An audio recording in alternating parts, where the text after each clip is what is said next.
Hello friends, कैसे हो आप सब। मैं आज आपके लिए बिल्कुल ही डिफरेंट टाइप का केक लेकर आई हूँ।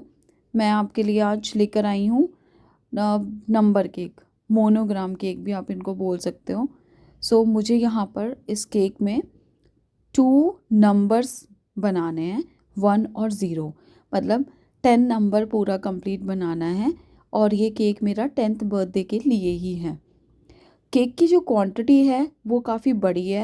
इतनी बड़ी क्वांटिटी में मोनोग्राम थीम पर केक मैंने भी फर्स्ट टाइम ही बनाया है, तो मुझे काफ़ी मेहनत लगी है इसको बनाने में। प्लस मुझे इसके लिए R&D काफ़ी करना पड़ा है।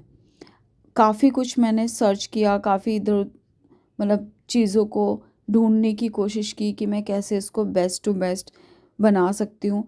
मेरा मेन फोकस था कि केक सुंदर तो बने ही, अट्रैक्टिव लगे, सुंदर लगे, अच्छा लगे, प्लस उसकी क्वांटिटी भी कम ना रहे। और साथ में उसका जो स्पॉन्ज है, जो भी मैं स्पॉन्ज उसके लिए यूज़ कर रही हूँ, उसमें से वेस्टेज भी ज़्यादा ना हो। क्योंकि स्पॉन्ज बेक होने के बाद अगर वो वेस्ट हो रहा है तो आप उसका कोई और फर्दर उसका कुछ यूज़ नहीं कर पा रहे हो। तो अच्छा है ना कि ज़ीरो वेस्टेज में आप जो भी आपकी रिक्वायरमेंट है वो अच्छे से निकल आए। ये जो मेरा केक है ये मेरे को 5 kg में बनाना था, मतलब 2 डिजिट थे। मैंने यहाँ पर 3 kg एक एक स्पॉन्ज बेक किया है और 2 kg दूसरा स्पॉन्ज बेक किया है। अब मैं यहाँ पर सबसे पहले ये 0 नंबर की कटिंग कर रही हूँ। 1 नंबर की कटिंग मैं ऑलरेडी करके रख चुकी हूँ। 1 नंबर की कटिंग इजी है, उसमें ज़्यादा आपको डिफ़िकल्टी नहीं आएगी। जब भी आप अगर कभी इस तरह का केक आप बनाओगे तो उसमें 1 नंबर की कटिंग इजी होती है। 1 नंबर का आप जो भी आपके पास शीट है उसका एक साइड से आप पूरा मिडल पार्ट आप उसका निकाल सकते हो। बाकी जो रिमेनिंग पार्ट बचता है उससे आप नीचे का बेस, उस नीचे की जो हॉरिजॉन्टल जो लाइन होती है उसको आप निकाल सकते हो। साइड में छोटा सा पार्ट चाहिए उसके लिए। 1 नंबर तो ईज़िली निकल जाता है क्योंकि वहाँ पे हमें एक वर्टिकल और एक हॉरिजॉन्टल शेप में स्पॉन्ज चाहिए। 0 में मेरे को काफ़ी डिफ़िकल्टी आई। 0 का मुझे समझ में नहीं आ रहा था कि मैं इसको कम वेस्टेज के साथ अच्छी हाइट, अच्छा वेट इसको मैं कैसे दूँ। मैंने सबसे पहले अपनी जो शीट थी, जो शीट स्पॉन्ज मैंने बेक किया था, स्क्वायर शेप में मैंने बेक किया था अपना, और उसके ऊपर मैंने एक राउंड टिन रखकर सबसे पहले मैंने उसमें से एक बड़ा सा सर्कल निकाला। सर्कल के भी सेंटर में एक और मिडल पार्ट हमें उसका निकालना था 0 बनाने के लिए। मैंने पहले वो किया है और उसके बाद वो जो सर्कल था उसका मिडल पार्ट रिमूव करने के बाद उसको भी 2 पार्ट्स में डिवाइड कर दिया था। जो हमारा एक कंप्लीट जो हमारे पास सर्कल डोनट की शेप में जो निकला था उसको मैंने 2 पार्ट्स में डिवाइड कर दिया था। अब बड़ा सर्कल निकालने के बाद जो स्पॉन्ज के साइड की एजेस हमारे पास बची थी, मैंने वो एजेस को भी यूज़ किया है। उनको उनमें से भी जो एक्स्ट्रा पार्ट था, जो कॉर्नर्स निकल रहे थे सर्कल के, वो सब हटा के 2 इक्वल साइज़ के मैंने वहाँ पर स्पॉन्जेस निकाले, जो कि मेरे मतलब लाइन के शेप में थे, लाइन के फॉर्म में आप कह सकते हो। उसको मैंने क्या किया है कि दोनों को इक्वल इक्वल किया है। पहले इक्वल करने के बाद जो मेरा डोनट की शेप में जो सर्कल था उसको मिडिल पार्ट से उसको मिड से कट किया, 2 पार्ट्स में डिवाइड किया, और उन दोनों पार्ट्स के बीच में वो जो साइड की एजेस हमारी बची थी उनको इक्वली कट करके वहाँ पे यूज़ किया है, ताकि मेरे जो ज़ीरो था उसकी अच्छी खासी हाइट आ सके, उसका वेट अच्छा हो सके।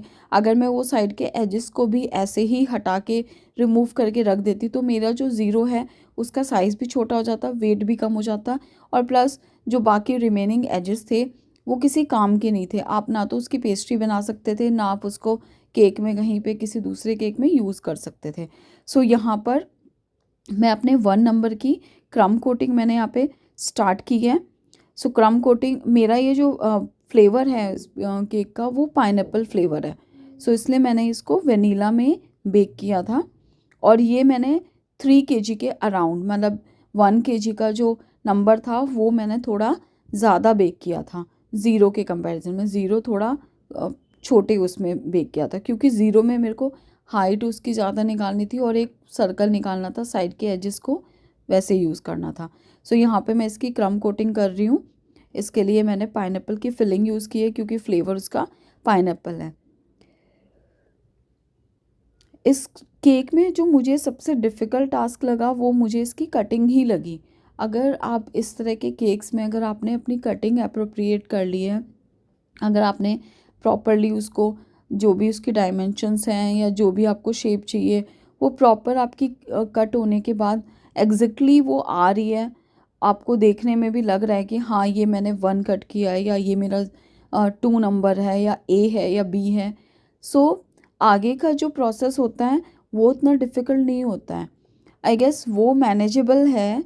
क्रम कोटिंग और फ्रॉस्टिंग का जो है वो हमारे लिए मैनेजेबल है, अगर आप रेगुलरली केक्स बना रहे हैं।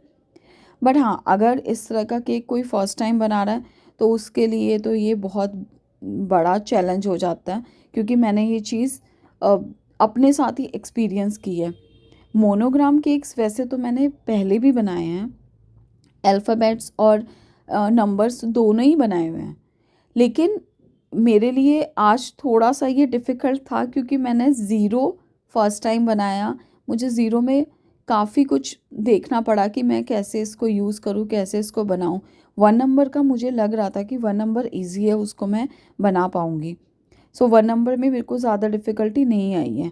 इससे पहले मैंने एक 8 डिजिट का केक बनाया था। सो 8 डिजिट के लिए 8 डिजिट थोड़ा ईज़ी पड़ता है, क्योंकि उसमें ना आपको सपोज़ आपका 2 केजी का केक है, तो आप वहाँ पर 7 इंचेस के टिन में 2 अलग अलग स्पॉन्जेस बेक करोगे, और बेक करने के बाद क्वांटिटी थोड़ी सी उसकी ज़्यादा रखना। अगर थोड़ा लो हाइट में चाहिए तो आप 7 को ना यूज़ करके आप 8 इंचेस के टिन को यूज़ कर सकते हो। फिर उसमें उसका प्रोसेस इजी है कि आपको उसको दोनों सर्कल को कट करना है, उसके बाद उसको डोनट की शेप में कट करना है, मतलब जो मिडल उसका पार्ट है उसको आप रिमूव करके अलग रख दो, और बाकी जो आपका डोनट की शेप में जो सर्कल आपको मिलेगा उसको आपको वहाँ पर यूज़ करना रहेगा। सो उसको यूज़ करने के बाद दोनों जो सर्कल्स हैं आप उनको हल्का हल्का साइड से आप उसको कट करके दोनों को आप जॉइन कर दोगे तो आपका 8 रेडी है। 8 मैंने करीब 3 साल पहले बनाया था। वो मेरा फर्स्ट मोनोग्राम केक था, जो कि मुझे 8 नंबर में प्रिपेयर करना था। उसके बाद मैंने काफ़ी सारे अल्फ़ाबेटिक मोनोग्राम केक्स काफ़ी बनाए हैं मैंने। आई गेस 7 to 8 केक्स मैं बना चुकी हूँ उस तरह के।